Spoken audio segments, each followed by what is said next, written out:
안녕하세요. 잇 바이블입니다.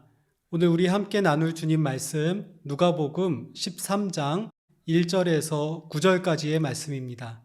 함께 말씀을 읽겠습니다. 바로 그때에 몇몇 사람이 와서 빌라도가 갈릴리 사람들을 학살해서 그 피를 그들이 바치려던 희생 제물에 섞었다는 사실을 예수께 일러드렸다. 예수께서 그들에게 대답하셨다. 이 갈릴리 사람들이 이런 변을 당했다고 해서 다른 모든 갈릴리 사람보다 더 큰 죄인이라고 생각하느냐? 그렇지 않다. 내가 너희에게 말한다. 너희도 회개하지 않으면 모두 그렇게 망할 것이다. 또 실로암에 있는 탑이 무너져서 치여 죽은 18사람은 예루살렘에 사는 다른 모든 사람보다 더 많이 죄를 지은 사람이라고 생각하느냐? 그렇지 않다. 내가 너희에게 말한다. 너희도 회개하지 않으면 모두 그렇게 망할 것이다. 예수께서는 이런 비유를 말씀하셨다. 어떤 사람이 자기 포도원에다가 무화과 나무를 한 그루 심었는데 그 나무에서 열매를 얻을까 하고 왔으나 찾지 못하였다. 그래서 그는 포도원 지기에게 말하였다. 보아라, 내가 새해나 이 무화과 나무에서 열매를 얻을까 하고 왔으나 열매를 본 적이 없다. 찍어버려라. 무엇 때문에 땅만 버리게 하겠느냐?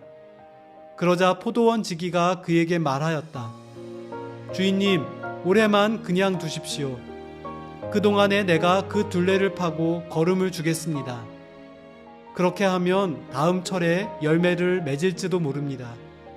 그때에 가서도 열매를 맺지 못하면 찍어 버리십시오. 나는 처음에 어떤 계기로 신앙의 길에 들어섰습니까? 아픔과 상처를 치유해 주신 주님의 은혜, 지적인 고민과 문제에 대한 시원한 해답, 또는 나의 문제를 함께 고민해 주고 도와준 누군가의 존재, 이렇듯 믿음으로 들어가는 접촉점은 참으로 다양합니다. 그렇지만 한 사람이 이렇게 다양한 신앙의 진입로를 지난 뒤 반드시 지나게 되는 합류 지점이 있습니다. 그것은 바로 회개입니다. 주님은 사람들이 하나님과의 바른 관계로 나아갈 필요와 방법을 역설하고 계셨습니다. 그러던 어느 날 로마에서 파견된 총독 빌라도에 의해 여러 명의 갈릴리 사람들이 학살당했다는 끔찍한 소식을 사람들이 주님께 알렸습니다. 이 일의 충격이 너무 컸습니다. 어쩌면 사람들은 이렇게 끔찍한 일을 당한 갈릴리 사람들은 혹시 하나님 앞에 큰 죄를 지었던 것이 아닐까 하는 의구심을 가졌을 수도 있습니다.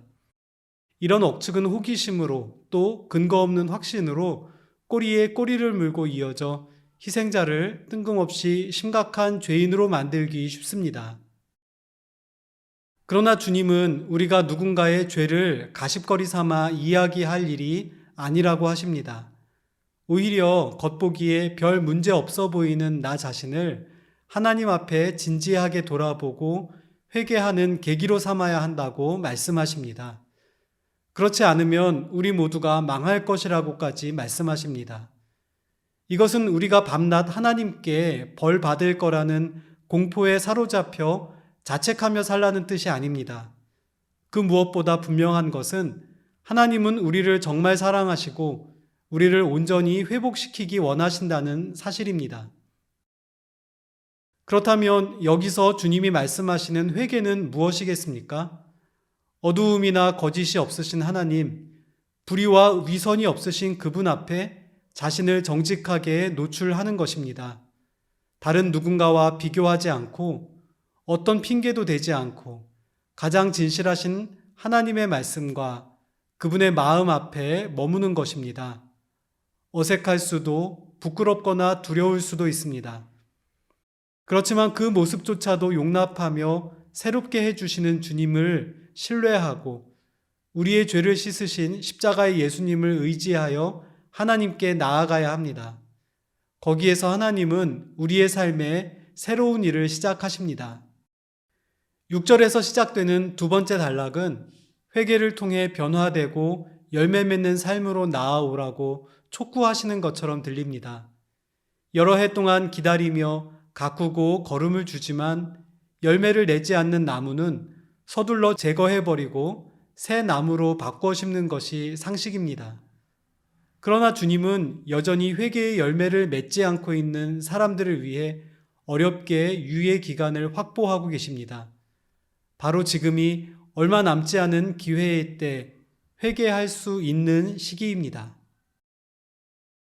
한 사람이 진정으로 회개하고 하나님 앞에 새로운 길을 걷기 시작한다면 그는 반드시 좋은 열매를 맺을 것입니다.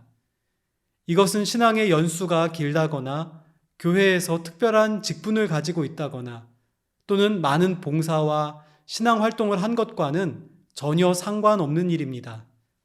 반대로 내가 이전에 얼마나 문제가 많은 사람이었는지, 얼마나 큰 죄를 지었는지도 장애물이 되지 않습니다.